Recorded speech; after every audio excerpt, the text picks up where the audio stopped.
welcome to Around the Block on this, what is it, Tuesday? Tuesday. Yeah, nice.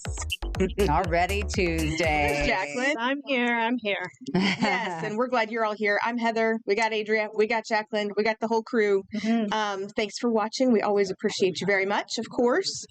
Big things are in store for the brand new school year, which is just starting in a few weeks. Man, I can't believe it's almost already here. Yeah, so Oklahoma schools must put in elementary schools 40 minutes of extra recess, and I think also for lunch breaks as well, for older students too. But anyway, 40 minutes total of recess each day. So yesterday, Oklahoma City Schools, which is the state's largest school district, right neck and neck at Tulsa, decided that they're going to make some big changes, and they announced it yesterday. And they're tacking on 20 more minutes to the school day. So elementary schools will now start 10 minutes earlier and end 10 minutes later. That's for elementary.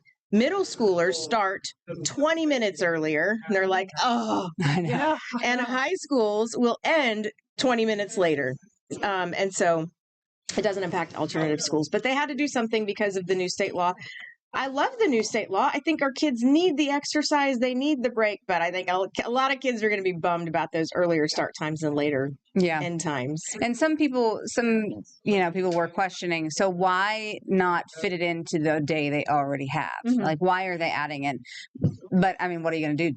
Do it with math? Like, you can't do that. You have to have a required amount of time for hours. specific subjects. So extending it really was the only option at that point. Mhm. So extra time, but it's 20 minutes will go by pretty quick. I feel like. It will, but man, I feel like they're going to get some kickback the first Oh, I'm few sure. weeks. Yeah. Some parents not liking having to get there early. Mm-hmm. That's Or going to be pick up adjustment late. for everyone. Yeah. Yeah. And so the biggest factor that they faced really was transportation for school buses and so forth, and just trying to figure it out. A lot of Yeah. families this next year and kids going to have to get up earlier. And Yeah. And, part of like it. there's some schools that have fifth graders in middle school or, so they had to unify essentially all of that. So that way, you're not staggering buses to come with, if this, because recess and when the older kids, it's more lunchtime or whatever it was. But so they had to make sure they were all unified. Like middle school is going to be 20 minutes earlier, regardless if you have fifth graders in middle school. It's, just how it's going to have to be. So a lot of discussions last night on how they were going to impact that. And I do see other schools in Oklahoma following suit or figuring out something similar so that way they can add in that time for them as well.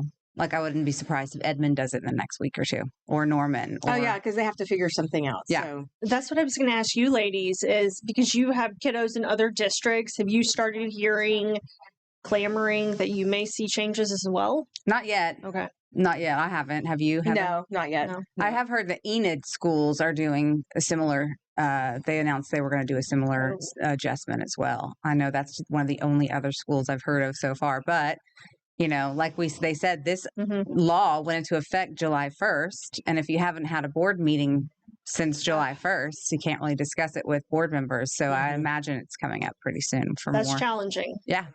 For sure. We will see what they say in both our kids go to Edmond and Adrian mine, and then Jacqueline's kids go to Oklahoma City. Child goes to Oklahoma City. So it'll be interesting to compare notes once we figure that out. So also, Adria, do you remember the days of growing up and on the dashboard, on the speedometer, the 55 was highlighted? The 55? That was the speed limit of our parents' cars, our grandparents' cars. No, I No? don't remember that. So I would always look at that 55 because I would, sit in the back seat and just look forward and I'd see that 55. Where it was like yellow, everything else was white. I think it was yellow red. or I don't red. remember. Okay. But I or think it was I might. large or it was just bigger, telling you that this is the speed limit nationwide. You can't go faster than 55. But anyway, it was just part of growing up for me. That's what I remember about the car. But also, we would listen to the radio. It's just always been a part of my whole life. When you get in the car, you listen to music or whatever you want to listen to. Nowadays, it's streaming and podcasts and everything else. I still listen to FM radio every single day. Do you? I do too. Every day. And I still love radio. And so a lot of people are talking about this because it's just such a change. Electric vehicle manufacturers could no longer put AM, FM radios in electric vehicles and new cars. And it's been such a big deal that it's gone all the way to Washington, D.C. Mhm. Our delegation, our Oklahoma delegation in D.C. says Oklahoma has to have radio in cars because we use it, especially in rural areas, Mhm. anytime there's an emergency. Like when we have tornado warnings and we're doing tornado coverage, our radio partners pick up our coverage. And that's how people in rural Yes. areas, especially who don't even, some places don't even get Oklahoma TV stations. That's how they get their emergency alert system Yeah. alerts, messages. So, what do you think? What are your thoughts? Well, on I what mean, if if radio you're- goes away? Oh, if you're doing away with PBS too, which is also another way for, broadcast alert system, and then now AM and FM radio potentially, that's dangerous situation for a lot of Oklahomans. I think that it's super important to have it. I mean, regardless of what I understood from the story that we aired last night, it's for the majority of it, it's $2 fix per electric vehicle Wow. to fix the interference. Mhm. And one of the complaints was passing that cost along to consumers. I'm willing to pay $2 to fix the interference in order to be Yeah. able to have, Yeah. what if I'm driving to Colorado to see family or what have you, and I'm going through Kansas or I'm going through the panhandle of Oklahoma, and there's a storm coming and I don't know, and I can't get it on the radio. So that's But not my even if you're complaint. traveling. I actually used to be a radio reporter, actually worked with the gentleman in that video. And there's so many residents in Oklahoma that rely on radio because they live in rural parts of our state, Right. far eastern, far western, and there's pockets where you truly don't get television. You just can't pick up local television. You can't get your bunny ears to go the right way, and so those residents rely 100% on radio for their weather alerts, breaking news, emergencies. Right.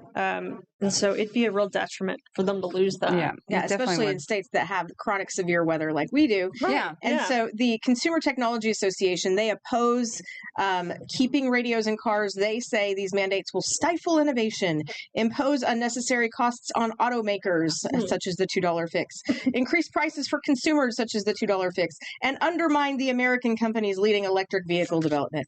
Obviously, I think that we should still have them. I'm somewhat Yeah. opinionated, but it's because of where we live. And I just want everyone to be safe and be able to get the messages that Same. they need. Yeah, same. I want every Oklahoman to have the same opportunity, and that is to have access and resources to emergency and management opportunities so they can save their life. Yeah. So It's I the just- bare minimum, I think. I think so too. I agree. When we come back, how you can get involved with the Olympics for 2028 without paying a dime. That's next.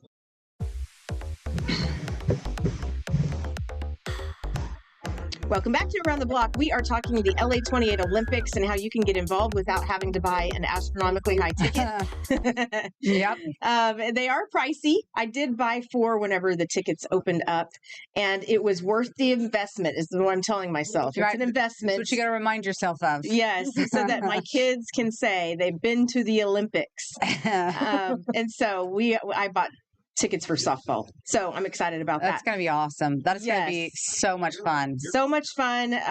Hopefully they'll never forget it in a good way. Not Right. because it was so hot sitting out Right, there, blah, blah, blah, exactly. you know? All the complaining. Soak it in. It's the Olympics. You're going to love it, whether you like it or not. But anyway, so if you were not able to get in on the pre-ticket sales, and again, they are expensive. Yeah. What you can do, though, they're opening up now the portal where you can apply to become a volunteer. And they need so many different volunteers, not only in Oklahoma, but in every state. And you don't even have to volunteer in Oklahoma. You can go to any other state. So it's the LA Yeah. 2028 Summer Olympics, as we all know. We got some time before it all starts. But Yeah, but don't dilly-dally. Do not Because dilly-dally. Do not dilly-dally because you might not get a spot. And they need, I think it was something close to 40,000 volunteers altogether in Los Angeles. We need 6,000 to 8,000 Yes. here in Oklahoma City area for our 2 events. But it would be so much fun. Like you could. I know we don't know what we're doing 2 years from now, or most of us don't, unless you're like a Taylor Swift that looks has to so plan refreshing right there. concerts. But you figure, like, just mark it down on your calendar and be like, I'm going to be in LA or I'm going to be in Oklahoma City doing the Olympics, because that would just be such a memorable thing. Yes. It is going to be a lot of work, though. It's not going to be easy. Well, here's the thing, too. If you want to volunteer, it's not going to be easy either. Right. So you can go to kfor.com and there's a link there in the story that you can look for. And what it is they want you to put in your talents, your specialties. Is it communication? Is it greeting? Those kinds of things. You get to choose. And then you also get to pick 3 in order of your preference, from whether it be like the gaming or the actual games or things of that nature. Anyway. Right. Yeah, hospitality, travel, even cleaning up. That And dirty work has to and count. Oh, God, I would not want to do that. No. Oh my gosh, that'd be awful. Man, But and it's a lot. Like, you're volunteering for like weeks. I heard it was 80-hour commitment. Yes. Yeah. an 80-hour commitment. Yeah, and you have till January to get in your applications. But like Adria said, don't dilly-dally. Don't dilly-dally. Get it in now, and then maybe you'll, I would think that they would start sorting through volunteers Oh, pretty yeah. quickly. Oh, yeah. Start Mhm. picking them pretty soon. So go to kfor.com for more information on that. When we come back, we've introduced you to her many times. She's amazing. She's known as the OKC Cake Lady, and she's got some big news. That's next. Have you been watching America's Got Talent? No, Okay. I don't So- really have to. I know. I know. There was this just started like in the past week or so, and there was this girl who was incredible that was on, and I saw her. I didn't get to watch it, but I saw the re-clip of it, and she has over 15.3 million views. But she was this young girl with a guitar, and she could play, and she did Zombie. Like, Ooh, okay. the zombie. Yeah. And it was amazing. You should look it up. It's really, really good. Anyways, they're starting to see all these people audition and share their talents on America's Got Talent. And one of our locals will be on America's Got Talent Look at that cake. tonight. That is crazy. I've not seen that one with Yes. the soda The cans. Cokes, the sodas. Yeah. This is Nicole Tissington, and she's also known as OKC did you Cake see Lady. That looked like raw chicken. It was raw chicken. but it was totally I a couldn't cake. even do that if it were a cake. No. And she's so That's incredible, cool. amazing. We have showcased her a number of times Yeah. here because a lot of times because of these cakes here with the Thunder Mhm. and how popular they have been. She just did Chet Holmgren's shoe for his birthday cake a couple of weeks ago, and it was just amazing. She's done Thunder jerseys, hats, custom shoes for players, NBA championship trophy, all of that. And a lot of the Thunder players even go through her to get their cakes. She's amazing. Anyways, she posted on social, like, look at that. Oh. It literally looks like she just took the plastic off of the wrapper of some chicken breast she got from Crest. Like, that's how That is such a talent. People don't understand how hard that is. so hard, so Oh my hard. gosh. She posted on social media that she will make an appearance on America's Got Talent tonight, which you can watch right here on News 4. That's going to be at 7:00 this evening. Okay, cool. I will be. Well, Well, I I can't know watch what at we're 7, doing. but I will set my DVR because I don't get home till about 7:45. Yeah. So, but I will definitely watch later on. Set the DVR, watch the rerun, make Uh-huh. sure you check it out because she's just I can't wait to watch it. She's gonna be- Nicole Tissington. Yeah. And but like those cake shows and all of those on HGTV. Yes, I watch those. Yes, and what's the one called? Is it cake? Yes. Is that It's the not one? that one. Oh, I love But that that's one. a good one. Such a good one. It's the one where they try to they'll have these amateurs trying to make what they'll have an example. You need to make this, Oh, and all these amateurs make these sloppy melting cakes that look nothing like. Anyway, there's so many fun baking shows Yes. on there, and this will be somewhat similar. Mm-hmm. Yep, very much so. Very cool, very cool. I'm excited to see it. I'm excited too. All right. If you're an OSU fan, you are really happy to hear this news. Oklahoma State University announcing their fundraising campaign, which we've been telling you about, the Code Calls. They announced this several months ago. It has reached a major milestone. Initially, their goal was $2 billion. And I'm going to be real honest with you. When they first announced this, I thought there is no way. That is a lot of money. Right. But they announced that they are already more than halfway towards that goal, raising over $1 billion. And they've done it so quickly. So fast. And it makes you wonder, okay, who's donating? Where? Yeah. What are their strategies? How do they get Right. this money to come in so quickly? But the cool thing is that money will help pay for a lot more scholarships too. Scholarships for students, strengthens academic and research opportunities. It's just a lot of uses they're using that money for. Yeah. Isn't that amazing? That is amazing. That $1 billion. It's not a million. Not That with an M. would be hard enough in itself. Mm-hmm. I mean, think about how hard fundraising is. I hate asking people for money. Yeah. I can't do it. I know, me too. And so I've tried to do different fundraisers before, and I mean, I fail miserably at them. So Yeah. anyway, kudos to them. Pretty That's impressive. amazing. Yes. We've been sharing lots of the new murals and structures that are going up for Route 66. Mhm. There is another one that's being spruced up for the 100th birthday celebration, which you and I still need to plan our trip, Heather. I know. It's going to be a lot of fun. There's a new eye-catching attraction that's popping up, and many of them, obviously, that we've been featuring. There are these oversized items like the push pin. Well, there's a giant matchstick that is now up in Oklahoma City. No, this is in Wellston. I mean, well, not Oklahoma. Yes, Wellston. Sorry, Yes. Oklahoma. So that now Wellston, what's interesting is now they have two, because they have the push pin, which is super Yes. cool, lights up at night, and also the push pin's located at the halfway point of our mileage in Oklahoma. Now we have the matchstick, which this is a new business here, this Yaya's Matchstick Collectibles, and we had this yesterday on our 6:30 p.m. the breakdown, and Yeah. I was telling Aben, I said, how cool would it be if that matchstick lit up at the Oh, top would and a be flame so shot out? awesome. That would be amazing. That would be so cool. I mean, But I that's wanna just so go- neat. Yeah, and I want to go to this store too, because they sell Route 66 collectibles, memorabilia, and it's new. So it's right next to Butcher Barbecue, which Yeah. I've been to a few times, but I've never gotten to go to that one. It says antiques and unique finds. I want to go. Yeah, Let's that'd go. be so Let's go. okay. Well, I we love need, antiques. we need to quit, treasures. put our money where the mouth is, and just do it. So I'm excited. I'm ready to do it. I'm ready to do it. I wonder where that phrase came from. Put our money where our mouth is. I don't know. Mhm. Put our mouth Google where our it. money is. Is it interchangeable? Maybe. There's also a really cool mural fest that's happening. It's from Veneta to Stroud to Luther for Route 66 as they're unveiling some of the murals.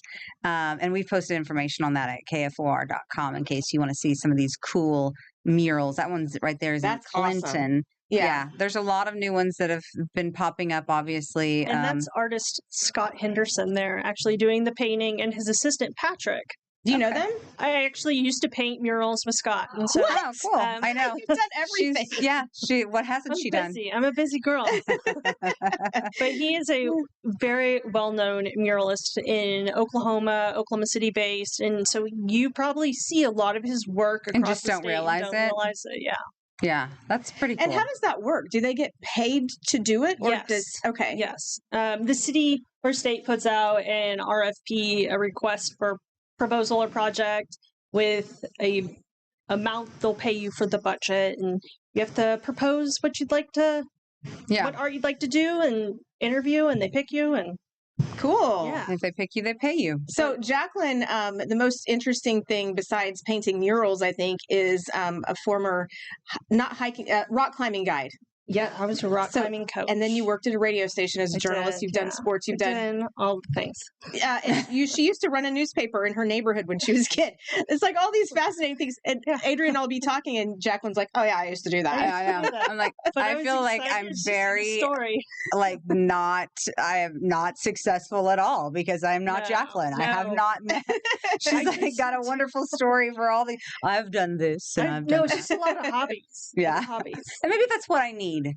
Maybe that's what we need, Heather. Yeah, More some hobbies. You need to get a hobby. I know. You need to get a mural painting hobby. yeah. That would be fun. It would look pretty.